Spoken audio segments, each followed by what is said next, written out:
warahmatullahi wabarakatuh. Selamat siang, selamat pagi, selamat malam, kapanpun kalian menyaksikan video pembelajaran kali ini. Baik, di video kali ini ya, kembali lagi dengan Bapak Aditya Chandra Permana dengan materi IPA kelas 7 di semester yang kedua, yaitu litosfer. Litosfer ini adalah materi atau submateri daripada bab lapisan bumi. Jadi pada pertemuan kali ini kita batasi dengan tujuan kita akan mempelajari bagaimana struktur atau lapisan bumi, kemudian bagaimana karakteristik atau sifat-sifat dari masing-masing lapisan tersebut. Baik, siapkan diri kalian, catatan kalian ya untuk mencatat bagian-bagian atau materi yang nantinya kalian anggap penting, dan juga jangan lupa berdoa dulu sebelum dimulai agar kita lebih mudah memahami materi dan juga materi yang kita dapatkan nantinya lebih bermanfaat ya. Baik, kita mulai yang pertama. Kalau kita punya ya, Bapak di sini punya sebuah gambar lapisan tanah gitu ya. Gambar lapisan tanah, kalau kita menggali tanah duk dari atas permukaan kemudian sampai ke dalam bawah, contohnya saat kita menggali lubang sampah atau sumur, pasti kita akan mendapati lapisan-lapisan dengan struktur yang berbeda. Dari mulai lapisan atas mungkin di sini nanti ada sampah-sampah, kemudian di sini mulai lapisannya mulai berwarna hitam, kemudian kita akan menemui tanah lumpur atau lempung. Kemudian tanahnya mulai mengeras lagi karena kita menemukan batuan-batuan. Sampai dengan kalau kita melihat orang sedang menggali sumur, lapisan yang terangkat keluar itu adalah lapisan pasir, mirip dengan pasir pantai.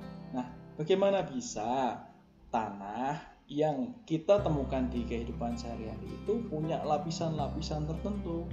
Terus bagaimana juga kemudian sifat atau karakter dari lapisan-lapisan tersebut? Nah, di pertemuan kali ini atau di video kali ini kita akan membahas hal tersebut. Gitu ya. Jadi bumi kita yang bulat ini punya lapisan-lapisan. Kalau kita bedah ke dalam tanah, itu punya lapisan dengan sifat atau karakteristik tertentu. Pak Cara punya gambar yang selanjutnya. Ya. Gambar yang selanjutnya ini adalah lapisan bumi. Jadi lapisan buminya, kalau tadi kita sudah tahu bahwa lapisannya itu ada lapisan batu, ada tanah dan sebagainya. Sebenarnya seperti apa atau lapisan bumi itu? Ya, sebenarnya lapisan bumi itu seperti apa? Nah, kita tahu bumi itu kita punya bumi itu bulat. Ya, kita punya bumi itu bulat. Jelek sekali gambarnya. Ya, kita punya bumi itu bulat. Ya, dengan kalau kita bedah dari permukaan ke dalam inti bumi, kita dapati atau kita bedah masuk ke dalam itu ada yang namanya inti bumi ya. Ada inti bumi, ibarat kita punya buah itu ada bijinya di dalam. Dan ada lagi lapisan namanya lapisan pengantara atau lapisan mesosfer, kalau orang dalam istilah ilmu bumi menyebutnya mesosfer. Kemudian ada lapisan yang ketiga. Jadi kalau kita beri nomor di sini 1, di sini 2, dan kemudian di lapisan yang terluar adalah lapisan yang ketiga. Ya. Nah, kalau kemudian kita lihat secara struktur, maka bumi kita mempunyai struktur semacam ini. Dari mulai yang terdalam adalah nomor 1, nomor 2, dan nomor 3. Lapisan yang pertama ini disebut dengan lapisan inti. Ya, lapisan kedua adalah lapisan outer core atau lapisan terluar inti. Jadi kedua lapisan ini masuk ke dalam lapisan inti. Nah, kemudian lapisan yang tengah ini adalah lapisan pengantara atau lapisan mantel, atau orang menyebutnya di sini adalah lapisan meso.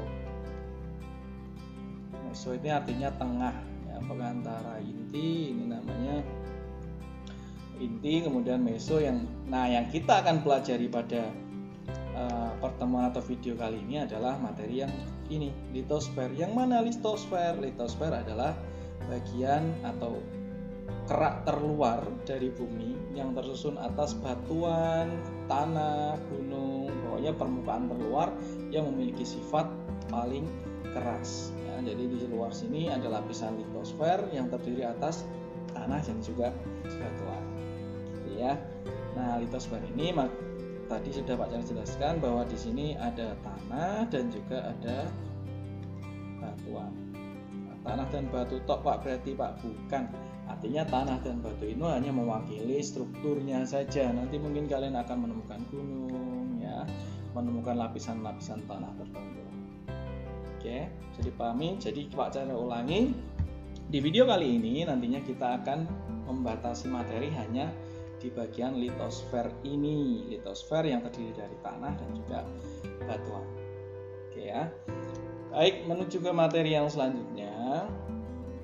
Kita punya pengertian sebenarnya litosfer itu apa toh Pak? Nah, seperti yang sudah Pak Charles sebutkan tadi bahwa lapisan litosfer itu adalah lapisan yang ada di kulit terluar yang terdiri atas ini ya, lapisan batuan dan juga tanah yang menyelimuti bumi.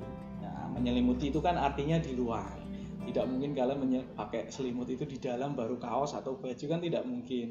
Artinya menyelimuti itu adalah bagian luar yang terdiri dari batuan dan juga tanah. Gitu ya. Nah, secara bahasa sendiri dia juga berasal dari bahasa Yunani yang artinya juga batu, litos. Ya. Litos ini artinya batu, sedangkan sfer itu bulatan lapisan yang menyelimuti bulatan. Kita tidak bahas secara mendetail, tapi kurang lebih jari-jari yang dimiliki litosfer ini dari permukaan tanah. Ya, kalau kita punya bumi yang bulat semacam ini, litosfer yang tadi adalah yang menyelimuti. Nah, jadi yang menyelimuti atau lapisan terluar bumi. Kalau kira-kira kedalamannya itu dari permukaan tanah, ya dari atas, dari bawah, rata-rata dari samping kanan, samping kiri dan segala penjuru, karena kita punya bumi itu bulat. Dari segala penjuru kurang lebih adalah 1.300 kilometer. Nah, 1.300 kilometer. 1.300 kilometer. Ya, berapa dalam itu Pak? 1.300 kilometer. Ya. Nah, suhu maksimum yang dimiliki atau temperatur maksimum yang dimiliki oleh litosfer ini diperkirakan mencapai 1473 sampai 1500-an Kelvin. Ya, Kelvin, ingat lagi Kelvin ini adalah satuan internasional daripada suhu atau temperatur. Besaran pokok suhu satuannya Kelvin dalam internasional, gitu ya. Nah, pada lapisan litosfer ini terdapat beberapa macam gerakan atau arus. Salah satunya adalah konveksi yang menggerakkan magma sehingga lapisan-lapisan bumi ini mengalami pergerakan. Jadi kalau kita punya lapisan bumi litosfer, ada yang namanya arus konveksi yang kemudian menyebabkan lempeng-lempeng bumi. Nanti kita bahas di belakang. Ada lempeng-lempeng bumi yang kemudian digerakkan oleh arus konveksi ini sehingga terjadi pergerakan. Akibatnya apa? Terbentuklah daratan, terbentuklah lautan, adanya gempa bumi, terbentuknya gunung dan sebagainya. Gitu ya. Jadi terdapat arus konveksi yang menyebabkan lapisan permukaan bumi itu mengalami pergerakan. Nah, seperti yang sudah Pak Charles jelaskan tadi, ya, sebutkan di awal tadi bahwa materi penyusun litosfer itu sebetulnya hanya ada dua. Kalau tidak batuan berarti adalah tanah, gitu kan? Nah, secara karakter, secara sifat, batuan dan tanah tentu memiliki sifat yang berbeda. Perbedaannya di mana? Jelas, tanah dan batu itu punya sifat yang berbeda. Batu ini tersusun umumnya oleh dua mineral atau lebih. Mineral itu apa toh Pak? Mineral itu kebanyakan adalah unsur-unsur logam atau ion-ion logam yang menyusun sebuah materi. Ya. Nah, batuan ini terbentuk dari magma. Kebanyakan batuan ini terbentuk dari magma yang kemudian membeku. Magma ini dari mana? Magma ini berasal dari dalam perut bumi yang keluar melalui letusan gunung berapi. Ya, kemudian dia terkena penyesuaian suhu sehingga membeku membentuk magma. Seperti itu. Nah, perjalanan magma menyebabkan adanya batuan yang membeku jauh di bawah permukaan bumi, kemudian dia ikut keluar melalui letusan gunung berapi. Secara jenisnya batuan itu punya beberapa macam, batuan beku, batuan sedimen, dan batuan metamorf.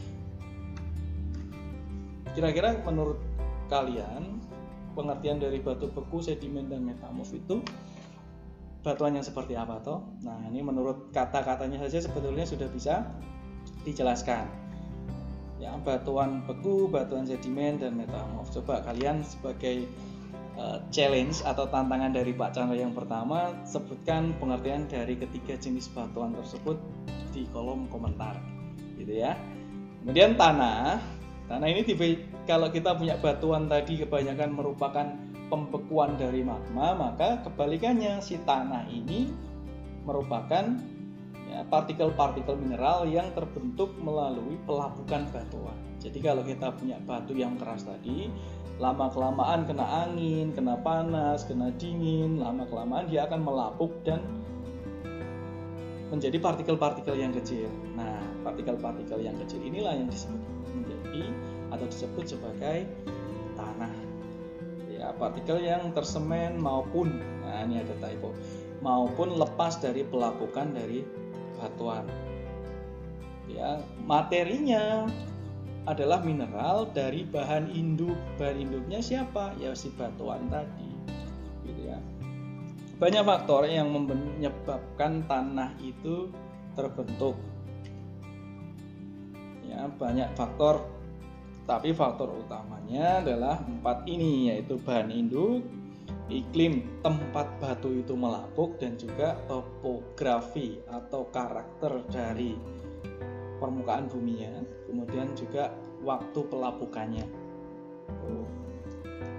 Itu ya. Jadi materi penyusun litosfer ya cuma ada 2, kalau bukan batuan dan juga tanah. Lalu air bagaimana, Pak? Air tidak kita bahas dalam litosfer. Air masuk ke pokok bahasan yang lain, yaitu hidrosfer, gitu ya, di materi yang selanjutnya. Nah, kalau bumi punya lapisan, sama halnya dengan litosfer. Nah, ini tadi bumi tadi punya lapisan-lapisan, maka litosfer sendiri juga punya lapisan tersendiri. Ya, ini ada lapisan litosfer tanah, ada lapisan litosfer batuan, dan sebagainya. Apa saja lapisan dari litosfer tersebut? Lapisannya adalah ada 3 macam. Ya, 3 macam.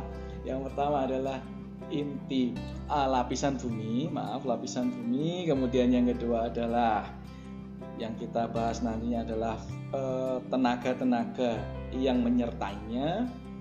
Kemudian yang selanjutnya adalah litosfer dalam kehidupan sehari-hari, gitu ya. Nah, apa saja kemudian lapisan-lapisan bumi tersebut? Lapisan litosfer secara luas diartikan tadi sebagai batuan dan lapisan tanah yang menyelimuti bumi.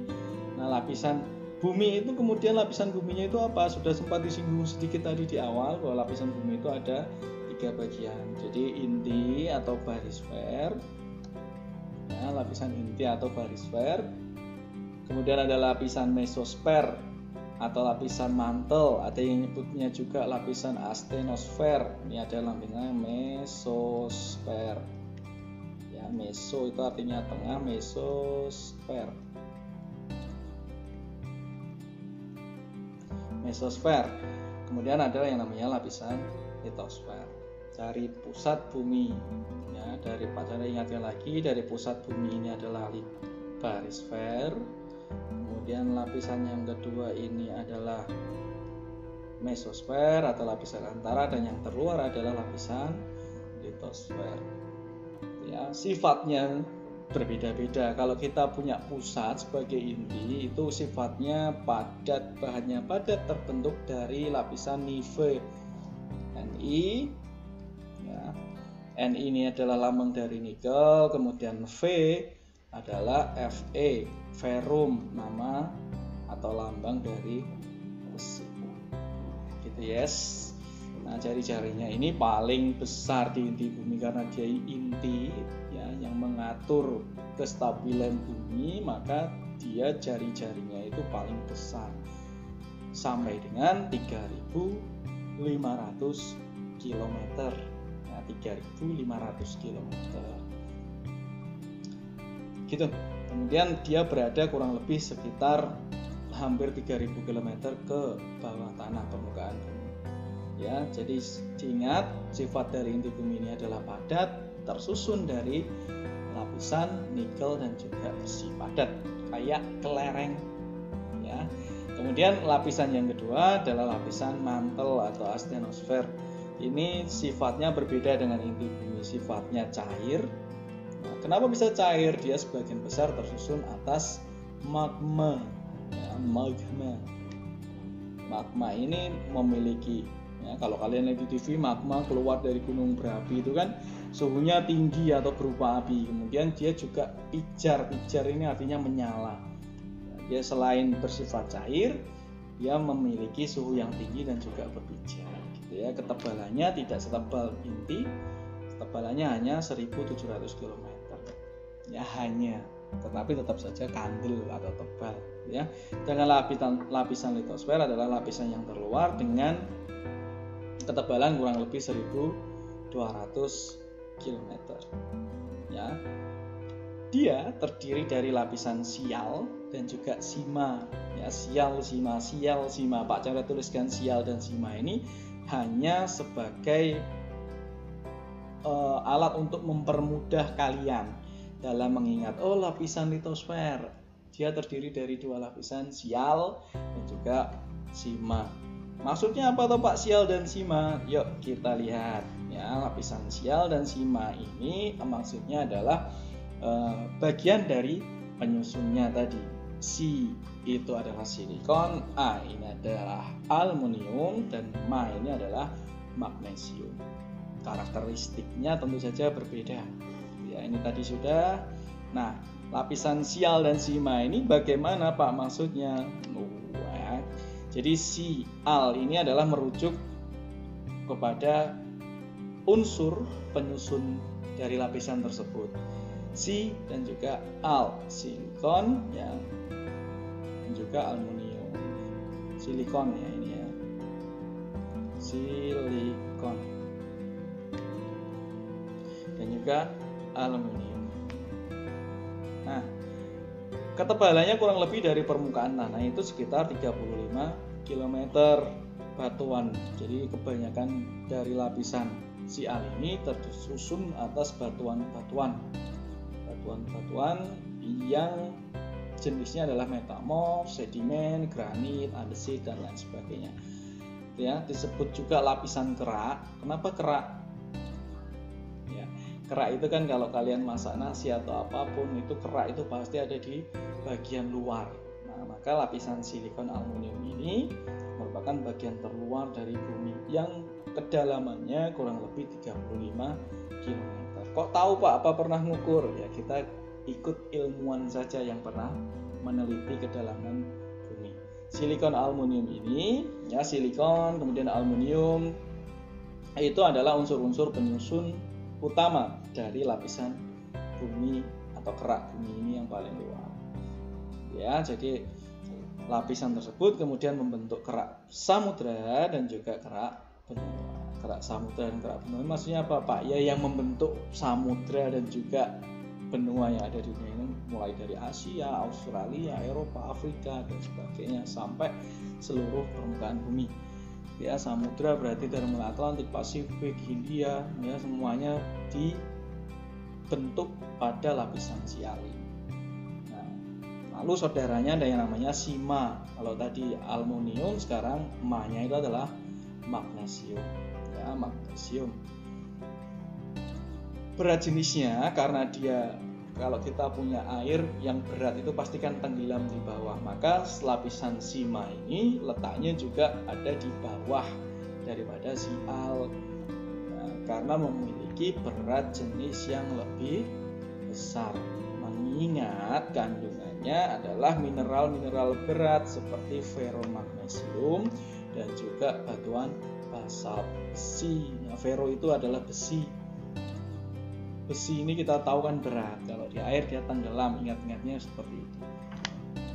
Ya, hanya perlu sebagai pengetahuan kalian. Sial, sima dulu baru sima.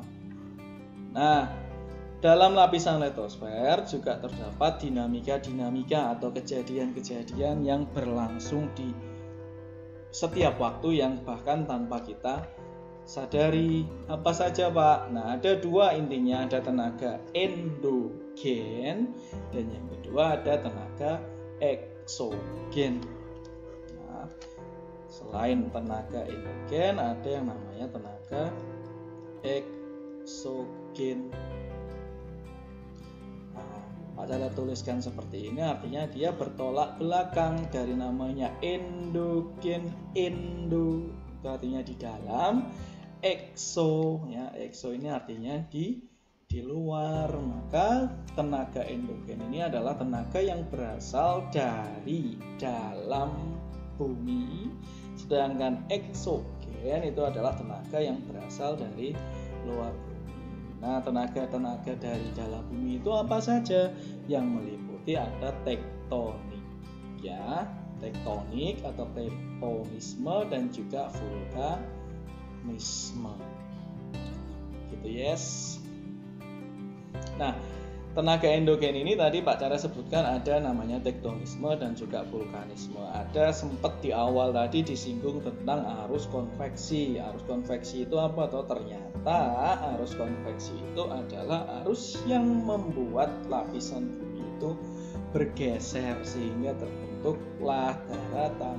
Perbedaan ketinggian menyebabkan terbentuknya gunung, terbentuknya daratan yang menjorok ke bawah diisi air jadilah lautan dan sebagainya. Nah, kedalamannya sekitar 700 km. Ingat saja ya, arus konveksi ini akan sering muncul baik dalam soal maupun dalam materi. Ya, sekali lagi, tenaga endogen itu terdiri atas tektonisme dan juga vulkanisme. Nah, dalam tenaga endogen ini ada istilahnya adalah arus konveksi, arus yang menyebabkan pergeseran lapisan bumi. Ya, prosesnya bagaimana kok bisa tiba-tiba bergeser Pak? Nah, lempengan ini kan tadi kita tahu di dalam bumi itu ada magma, lapisan yang panas dalam mesosfer tadi. Ya, ada magma yang panas. Lempengan yang di atasnya kena suhu dan tekanan tinggi itu, ya. Kemudian lambat laun atau lama kelamaan lapisan atau lempeng bumi ini akan melunak. Ya, ibarat kita memasak bahan makanan yang keras, kalau kena panas terus lama-lama dia melunak, ya kan? Karena sudah melunak, dia bisa yang tadinya padat tidak bisa mengalir karena dia melunak, dia bisa akhirnya mengalir, kehilangan bentuknya sehingga terjadi pergerakan. Jangan dibayangkan kemudian mengalirnya itu kalau kayak seperti air deres, bukan.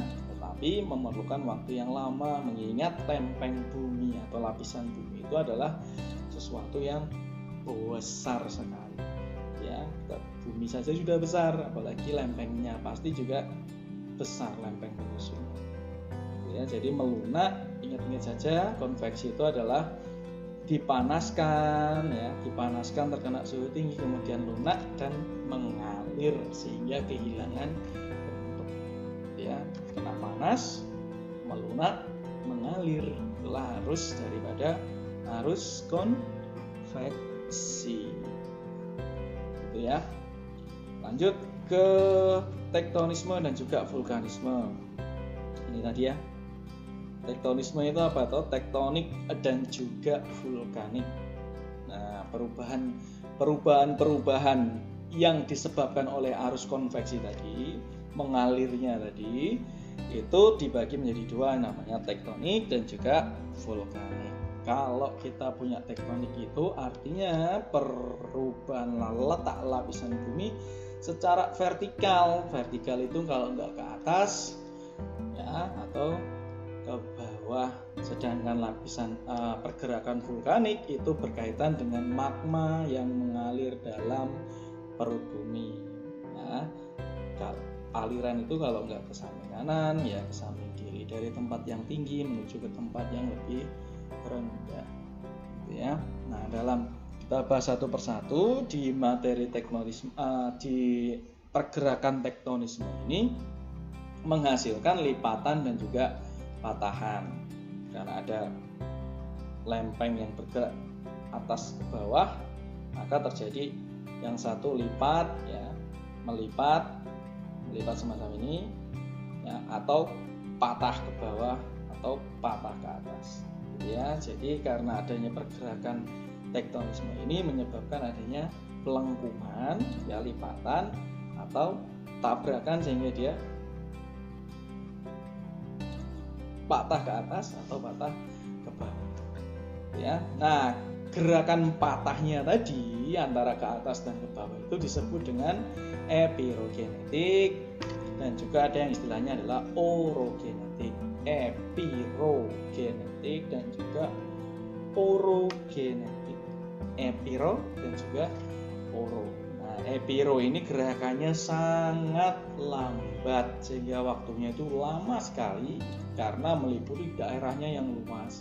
Nah, epiro itu ya gerakannya lambat, kemudian waktunya lama karena areanya atau pergerakan lempengnya itu tadi, lempengnya besar sehingga untuk bergerak itu lama, gitu ya. Nah, keduanya sebenarnya dibagi menjadi dua lagi, ada yang positif dan juga negatif.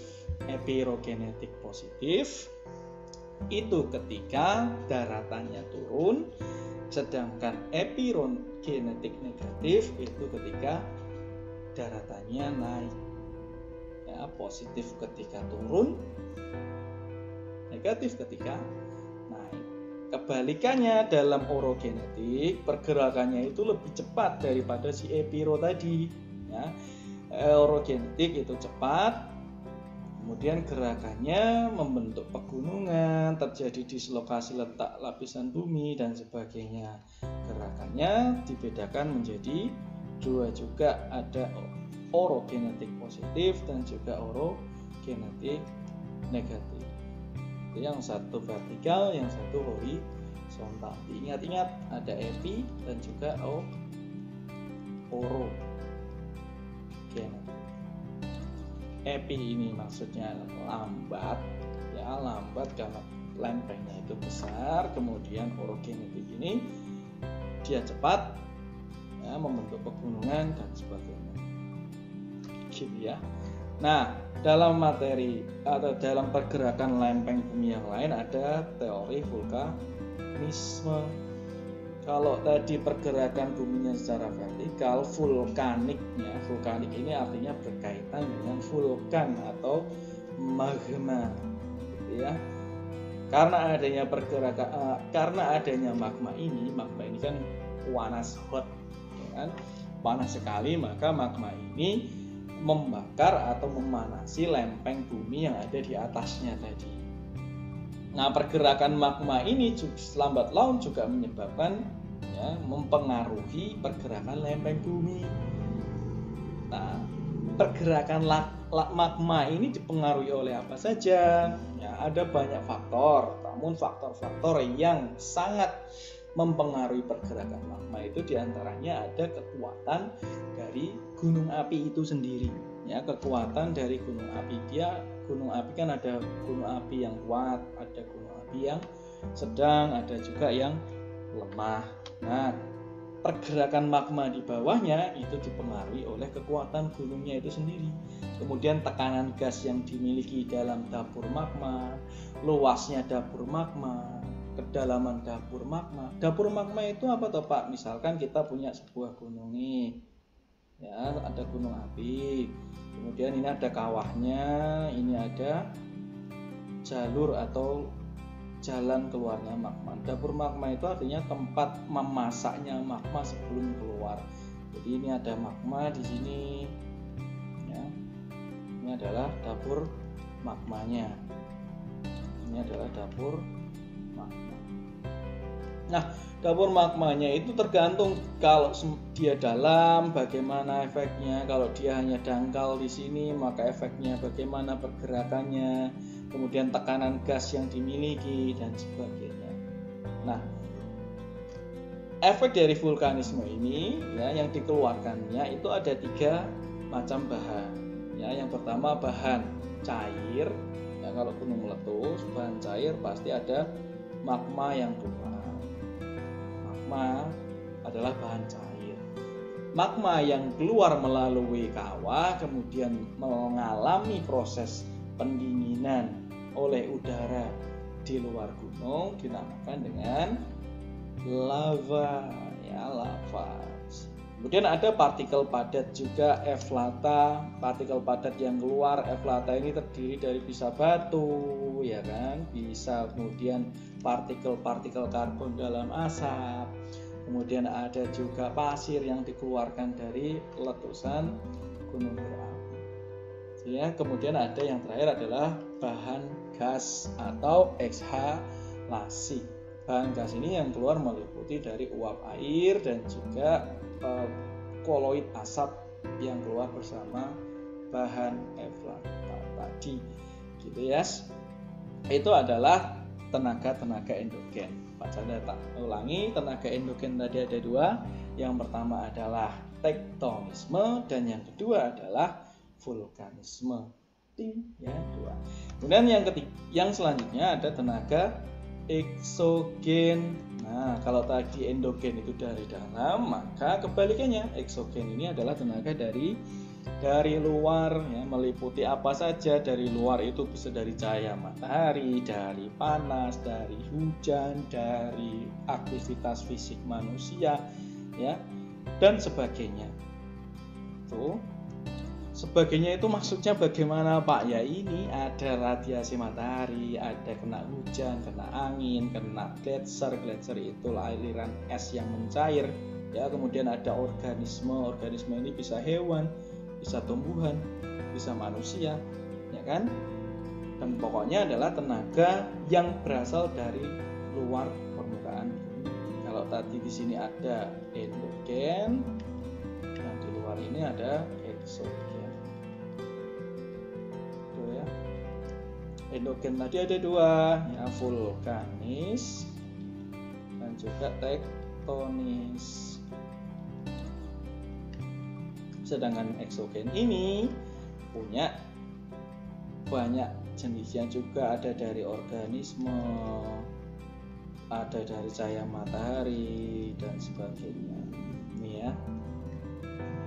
Nah, tenaga eksogen ini terdiri dari atau dibedakan jenisnya menjadi, kalau ini adalah asalnya, ya, orang, manusia, ya, atau tumbuhan, hewan, itu adalah asal yang menyebabkan tenaga eksogen. Maka eksogen itu terdiri dari tiga. Yang pertama adalah pelapukan, erosi, dan juga sedimentasi. Ya. Pelapukan, erosi, sedimentasi itu apa, Pak? Kita lihat di bawahnya. Pengertiannya, pelapukan itu adalah pelapukan. Pelapukan itu artinya karena adanya faktor-faktor tertentu sehingga batuannya itu rusak atau lapuk. Lapuk itu tidak lagi menjadi keras, mudah pecah, mudah berpura, itu artinya lapuk.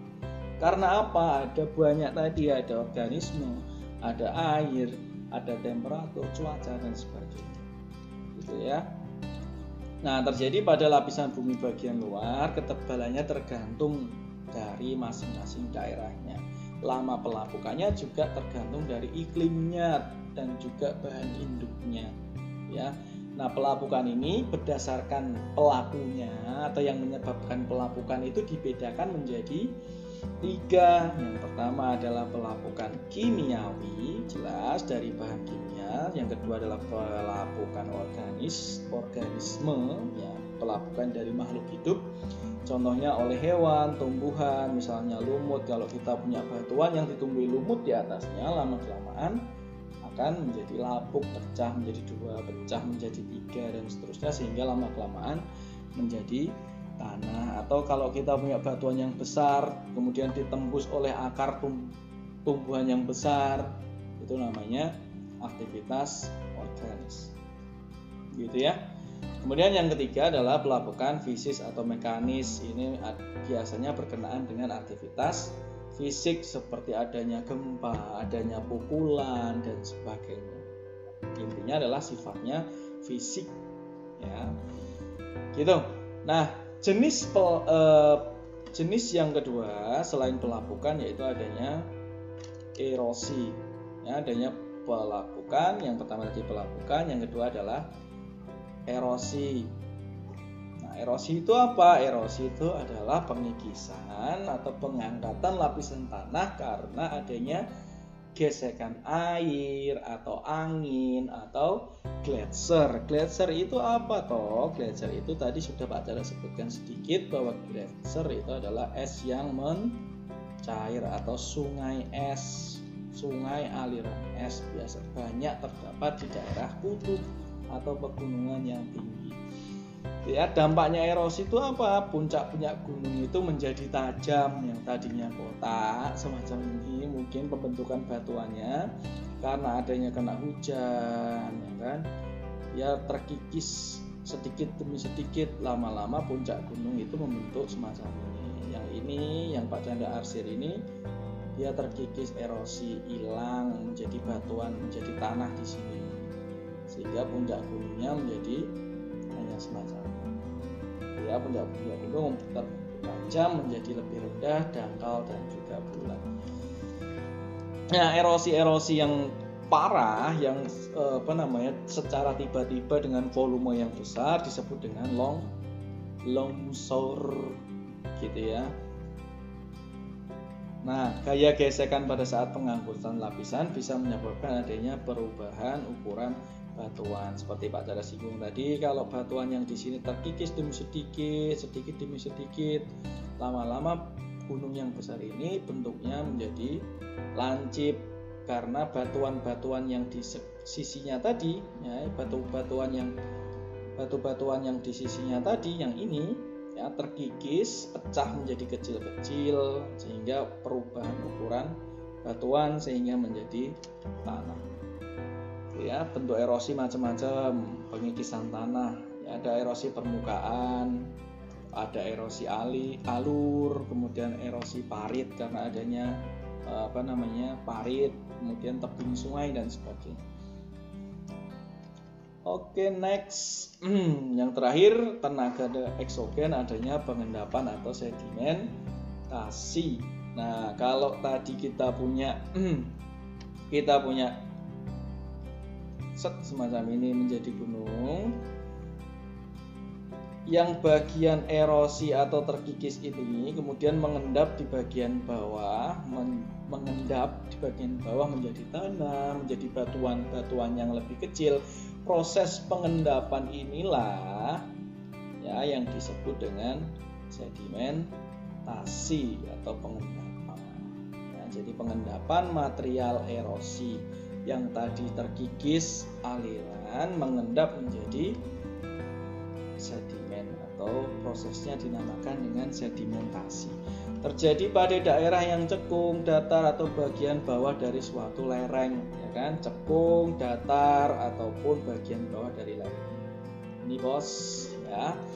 Nah, menyebabkan adanya pendangkalan sungai. Biasa terjadi pada bagian muara sungai. Kalau kita punya tadinya sungainya sedalam ini misalkan, karena ada erosi bagian sini, kemudian tanahnya lama-lama menutup sungai. Yang tadinya sungainya dalam, lama-lama menjadi dangkal karena adanya endapan tanah yang ikut bersama aliran air. Gitu, yes.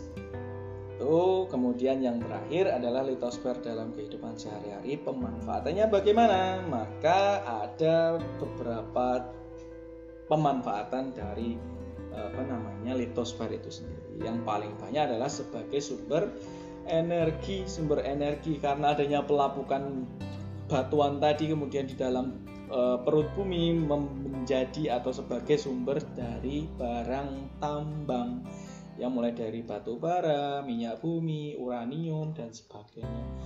Bisa dimanfaatkan juga zaman sekarang ada teknologi yang memanfaatkan panas bumi menjadi pembangkit listrik. Ya, pembangkit listrik energi panas bumi. Coba kalian bisa sambil googling, kalian cari di Google pemanfaatan panas bumi menjadi energi listrik. Ya, itu sangat ramah lingkungan karena tidak menghasilkan pencemaran yang hebat seperti bahan bakar fosil yang sekarang ini banyak dimanfaatkan. Kemudian dimanfaatkan juga untuk proses pertanian atau pengolahan tanah seperti nitrogen dan juga fosfat. Ya, lapisan tanah di paling atas humus itu adalah lapisan yang sangat subur ya, karena terbentuk dari organisme-organisme yang sudah mati ditambah dari pelapukan batuan ya. Selanjutnya atau yang terakhir adalah sebagai sumber produk industri. Seperti yang sudah disebutkan tadi bahwa perut bumi ada sial, ya, ada sima tadi menghasilkan mineral yang luar biasa yang kemudian ditambang oleh manusia menghasilkan logam besi dan juga aluminium. Gitu ya. Baik, itu adalah sedikit penjelasan dari rangkuman materi litosfer. Mungkin kalian masih ada yang bertanya-tanya atau merasa kebingungan, silahkan kalian bisa sampaikan di kolom komentar gitu ya. Nah, untuk semakin kalian memahami materi ini, Pak Cara ingin mengajak kalian berjalan-jalan ya, berjalan-jalan menyusuri atau berjalan-jalan menuju inti bumi. Loh Pak, bagaimana caranya? Kita harus gerong dulu atau menggali tanah dulu? No, tidak. Jadi kita akan berjalan-jalan menuju lapisan inti bumi dengan menggunakan animasi secara virtual. Jadi kalian nanti ditugaskan ya, ini ada LKS online ya, silakan kalian nanti berjalan-jalan menuju inti bumi. Kita sama-sama melalui game atau eksperimen. Nah, tidak sembarang jalan-jalan, nanti silahkan kalian dalam berjalan-jalan mencatat ya hal-hal atau fenomena atau sesuatu semuanya dalam perjalanan menuju inti bumi, baik itu di darat maupun di laut, kalian catat semuanya sebagai bentuk catatan perjalanan. Gitu ya. Di mana Pak nyatatnya? Kalian buat tabel semacam ini di buku catatan kalian masing-masing atau di kertas. Ya, kalian catat ada lapisan bumi, kemudian kedalamannya berapa dan hal menarik apa yang kalian temukan. Pak Cara beri contoh, ini permukaan bumi, Earth surface, ya, kedalamannya 0,7 meter. Nah, ternyata dalamnya lubang kelinci dan berang-berang ini hewan, itu rata-rata dalamnya 0,7 meter dari kedalaman paling atas ya, paling dangkal. Kalian buat 3 tabel semacam ini untuk mencatat hal-hal menarik yang ada dalam perjalanan nanti. Gamenya di mana Pak? Kalian klik di sini, tek ya, setelah klik, kemudian kita akan diarahkan menuju ke dalam journey to the center of Earth. Ya, intinya perjalanan menuju ke inti bumi. Di sini sudah ada mesinnya yang akan mengajak kita berjalan-jalan. Ada mesin di darat dan juga ada di laut. Kalian silahkan buka, kemudian scroll atau geser ke bawah, maka ya alat ini akan turun dengan sendirinya. Dimulai dari di sini Earth surface, alat ini akan turun terus. Kalian tinggal scroll ke bawah. Ya, baik itu di darat maupun di laut, kalian scroll ke bawah, kalian temukan hal-hal menarik di sini. Contohnya tadi yang Pak Cara tulis, oh ada rabbit warrens and mole burrows. Ya. Kalian yang lebih tahu bahasa Inggris mungkin lebih bisa memahami. Intinya, moles can dig up to 20 meter of tunnel per day. Maksudnya kelinci dan juga mole atau berang-berang ini bisa menggerong atau menggali tanah itu sampai dengan kedalaman 0,7 meter sejauh sampai dengan 20 meter secara total gitu ya. Kemudian ada hal menarik lagi di dalam 1 meter ini. Kemudian ada 1,8, ada hal-hal yang menarik. Ini kalian catat dalam buku perjalanan tadi ya, dalam perjalanan ini gitu ya. Jadi kalian catat, kalian geser terus ke bawah. Ada apa lagi yang bisa kalian catat? Oh, ternyata di sini ada diving pool, kedalaman dari kolam renang Olimpiade itu adalah 5 meter. Kemudian ada lagi, 6 meter itu adalah maksimum range, artinya rentang terjauh paling maksimal metal detektor itu atau pendeteksi logam itu bisa mendeteksi logam di bawah tanah gitu ya. Kemudian lagi ke bawah, oh ternyata 7 meter itu adalah batas maksimal dari akar pohon di hutan tropis, 7 meter ke bawah.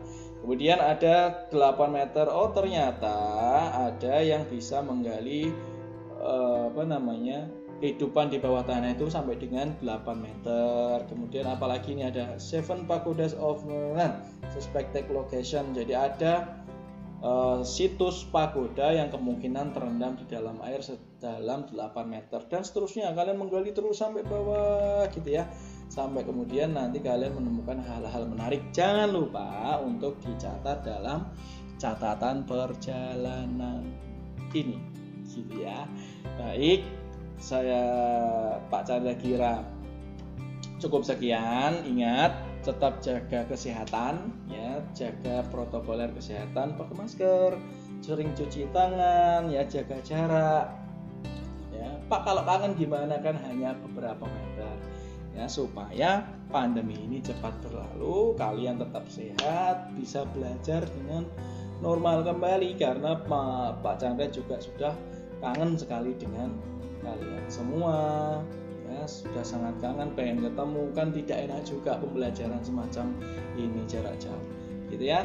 Dikerjakan dengan baik, deadline-nya minggu depan, hari sebelum pelajaran IPA hari Kamis ya, kalian kumpulkan. Kalau ada pertanyaan sampaikan di kolom komentar, nanti sesempat mungkin Pak Chandra sempatkan untuk menjawab satu persatu gitu ya. Terima kasih, sampai jumpa kembali. Pak Chandra mohon maaf kalau ada salah-salah kata. Wassalamualaikum warahmatullahi wabarakatuh.